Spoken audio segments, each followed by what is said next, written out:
இப்போ நம்ம ஷாபான் மாசத்தை அடைஞ்சிருக்கோம். அல்லாஹ்வுடைய தூதர் ஸல்லல்லாஹு அலைஹி வஸல்லம் அவர்கள் ரமலானுக்கு பிறகு அதிகமாக நோன்பு நோற்ற மாசம்னு சொன்னா ஷாபான் மாசம் தான். ஆனா இன்னைக்கு என்ன நடக்குதுன்னு சொன்னா ஷாபான் 15ல லைலத்துல் பராத்னு சொல்லி ஒன்று ஃபிக்ஸ் பண்ணி கொண்டு பராத் நோன்பு பிடிக்கணும் என்று சொல்லி 15ல நோன்பு பிடிக்கிறத பார்க்கிறோம். இது மார்க்கத்தில் உள்ள ஒரு விஷயமா? நீங்க குர்ஆன் ஹதீஸ் எடுத்து பார்த்தீங்கன்னு சொன்னா லைலத்துல் பராத்ன்ற வார்த்தை இருக்கு. ரசூலுல்லாஹ் அந்த வார்த்தை வாயால சொன்னதே இல்லை.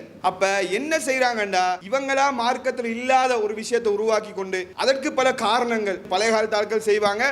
குறைந்தாலும் இன்னும் நடைமுறையில் இருக்கு. ரொட்டி சுட்டு வாழைப்பழம் வச்சு என்ன செய்வாங்க? கொடுப்பாங்க. 3 யாசீன் ஓதணும்னு சொல்லி ஓதுவாங்க. என்ன காரணம்? காரணம் எல்லாம் கற்பிப்பாங்க. மறுமை நாள்ல நம்ம கஷ்டத்துல இருக்கும்போது அந்த வாழைப்பழமும் ரொட்டியும் குடை மாதிரி நிக்குமா. ரொட்டி இப்படி வட்டமா இருக்குமா இல்லையா? வாழைப்பழம் அந்த குடையோட ஹேண்டில் மாதிரி இப்படி நமக்கு நின்று மறுமையில நிழல் தருமா. ரசூலுல்லாஹ் செய்யாத ஒரு செயலை நம்ம செஞ்சா அது பிதஅத். பிதஅத்துக்கள் எல்லாம் வழிகேடுகள் உங்களை நரகத்துல கொண்டு போய் சேர்க்கும்னு ரசூலுல்லாஹ் எச்சரிக்கிறாங்க. நல்லது செய்ய போறோம்ன்ற பேர்ல நம்ம நரகத்துக்கு போகக்கூடிய வேலையை செய்யக்கூடாது.